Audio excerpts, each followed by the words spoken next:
আসসালামু আলাইকুম রহমতুল্লাহি ওবরকাতুহ। সম্মানিত দর্শক,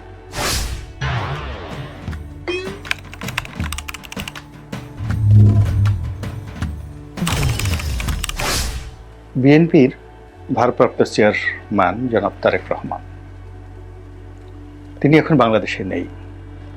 এখন রাজনীতিতে তার যারা প্রতিদ্বন্দ্বী কিংবা তার দলের যারা শুভানুধ্যায়ী, তাদের প্রায় সকলেরই আবেগ, কেন তিনি আসছেন না। অন্যদিকে সেই গত প্রায় ২০ বছরের ক্ষমতাচ্যুতি, অর্থাৎ ২০০৬ সনে ক্ষমতা হারানো, তারপর ১/১১-র সেই বিভীষিকাময় সময়, এবং তারপরে আওয়ামী লীগের জমানা টানা ১৫ বছর। এই সময়টিতে বিএনপি আসলে বেশ কয়েকবার সামনে গিয়েছে, পেছনে গিয়েছে, ভাঙার চেষ্টা হয়েছে, গড়ার চেষ্টা হয়েছে, গ্রুপিং হয়েছে, এবং এগুলোর মধ্যে সরকারের যে গোয়েন্দা সংস্থা আছে তারা নতুন বিএনপি, তৃণমূল বিএনপি, আরও অসংখ্য নামে বেনামে এই দলটিকে ভাঙার চেষ্টা করেছে। দলের যারা দুর্নীতিবাজ শ্রেণী, বিশেষ করে আর্থিক দুর্নীতিতে যারা হাত পাকিয়েছে, তাদের একটা বিরাট অংশ কেউ কেউ হাওয়া ভবন সংশ্লিষ্ট ছিল, যাদের কোনো রাজনৈতিক যোগ্যতা, অভিজ্ঞতা বা দলের সাথে সংস্রব ছিল না, কিন্তু যে কোনো কারণে হোক জনাব তারেক রহমান সাহেবের সঙ্গে তাদের একটা নিদারুণ সখ্যতা ছিল। এই মানুষগুলো শত শত কোটি, কেউ কেউ হাজার কোটি টাকা লোপাট করেছিল, অনেকে কারাবরণ করেছে, অনেকে পালিয়ে গেছে, অনেকে দেশের মধ্যে একবার জেলখানায় গিয়েছে আবার বের হয়েছে। তো এই হাওয়া ভবন সংশ্লিষ্ট যারা লোকজন রয়েছে তাদের সঙ্গে সরকারের একটা গোপন যোগাযোগ ছিল, এবং এই লোকগুলো কার্যত মোনাফেক হিসেবে বা ডবল এজেন্ট হিসেবে সরকারের ক্ষতি করেছে, অর্থাৎ আওয়ামী লীগের ক্ষতি করেছে, আর বিএনপির চরম ক্ষতি করেছে।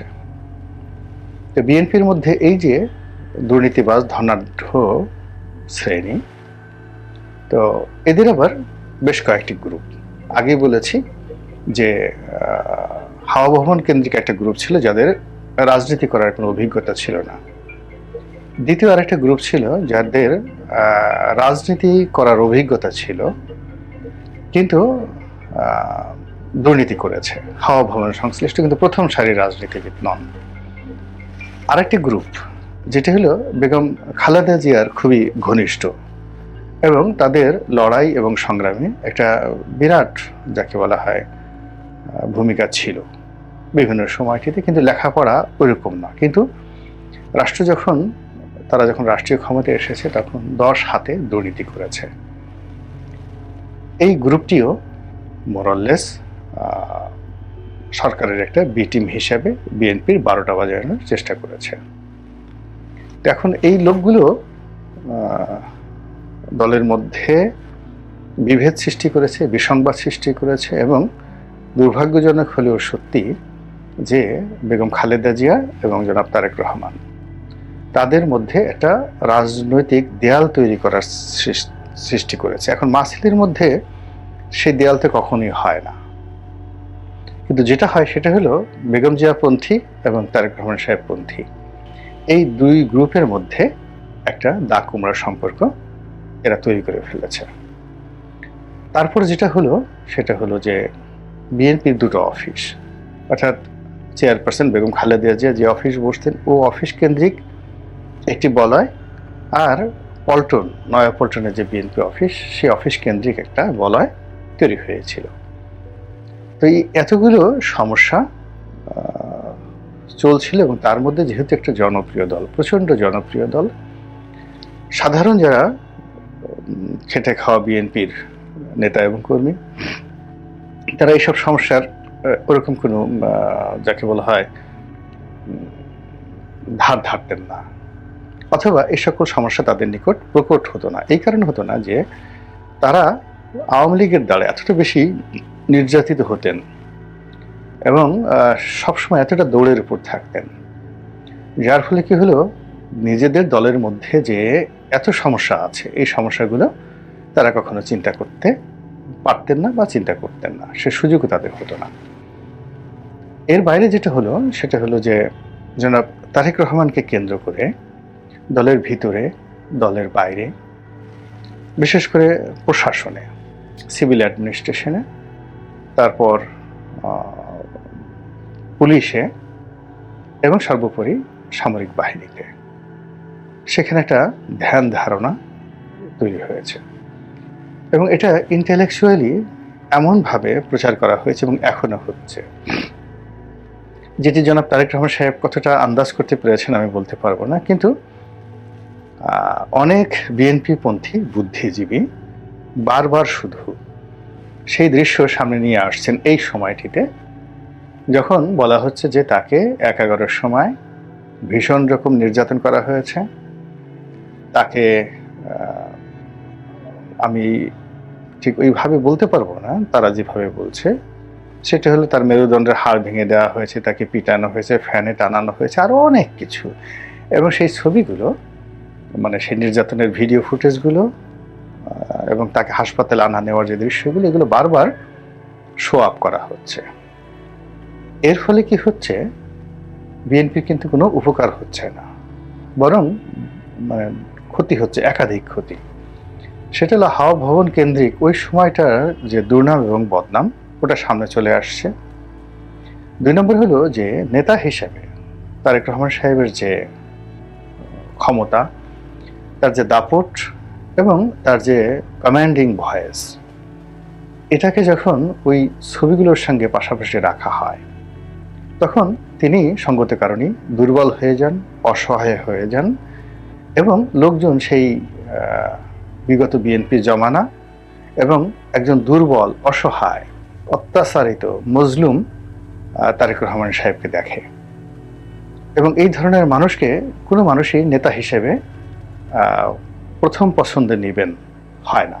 নেতা বা রাজা, তিনি হবেন সাহসী, তার হাতে চাবুক থাকবে, তার একটা ঘোড়া থাকবে, তারপর তিনি যা বলবেন তাই হবে। কিন্তু নেতা যদি নিজে মার খান, তার সেই কান্না বিজড়িত কণ্ঠ, তার অত্যাচারিত সেই যে মুখচ্ছবি, দুর্বলতা, অক্ষমতা, এই জিনিসগুলো খুব সুকৌশলে বিএনপির যারা বুদ্ধিজীবী আছেন তারা এমনভাবে সামনে নিয়ে আসছেন, ফলে ওগুলো যত সামনে আসছে তারেক রহমান সাহেবের নেতৃত্ব যে বিকাশ, সেটা পিছিয়ে চলে যাচ্ছে। এটা গেল এক।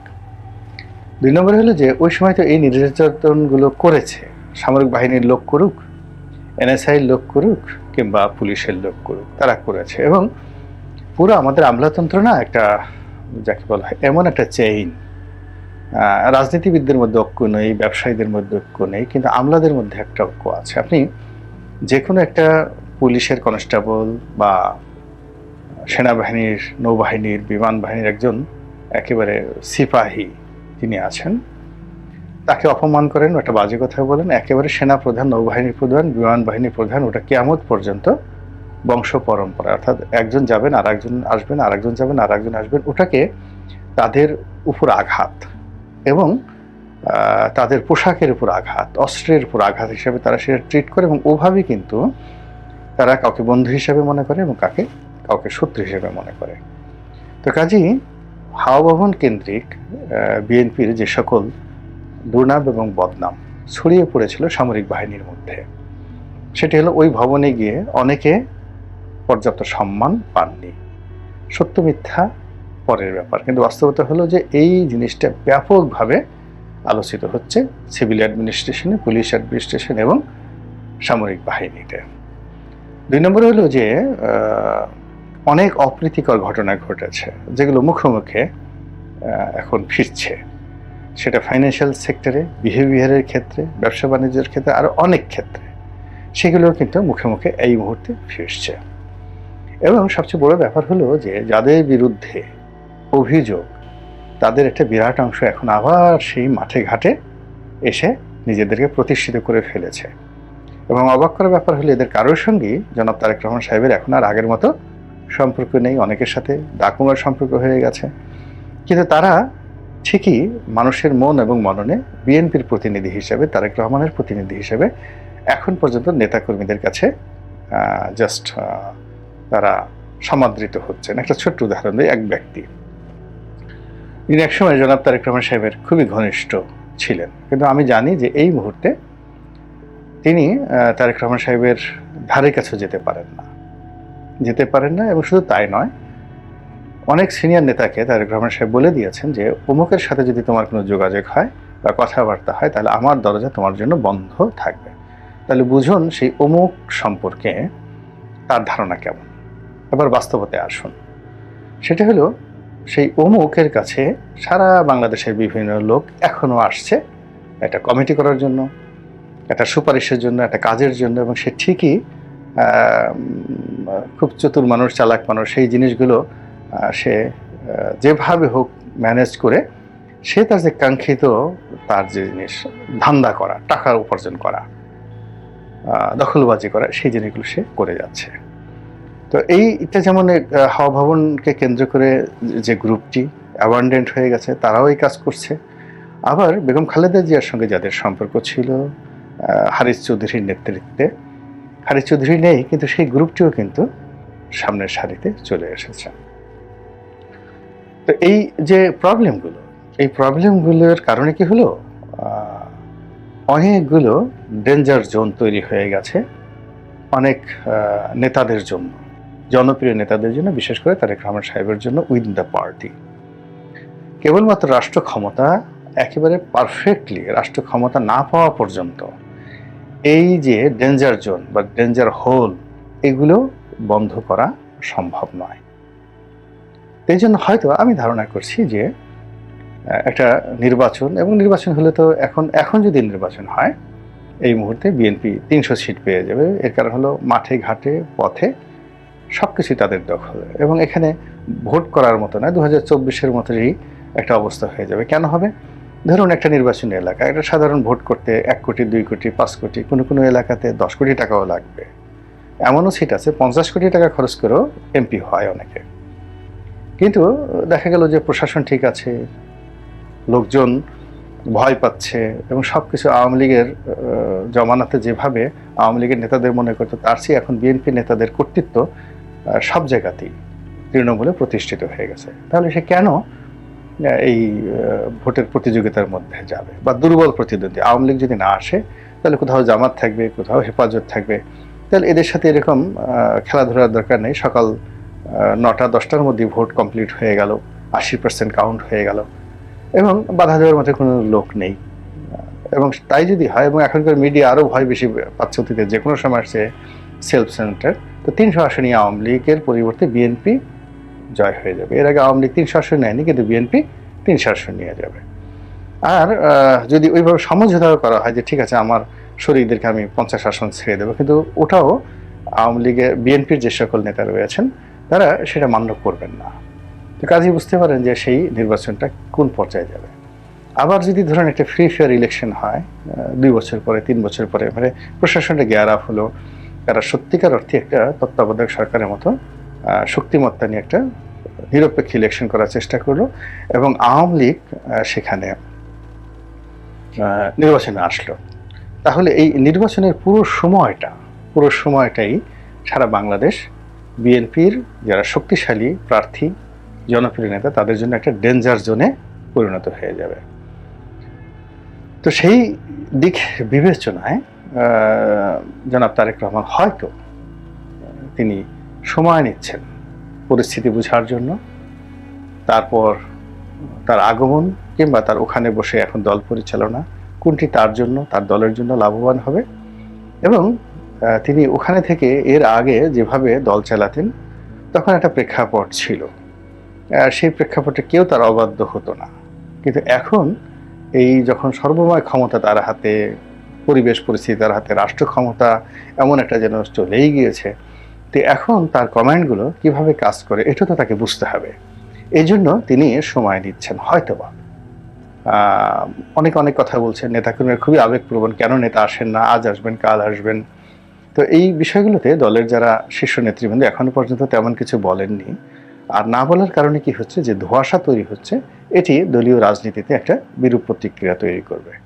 আল্লাহ আমাদের সবাইকে হেদায়েত দান করুন এবং হেফাজত করুন। আসসালামু আলাইকুম রহমতুল্লাহি ওয়া বারাকাতুহু।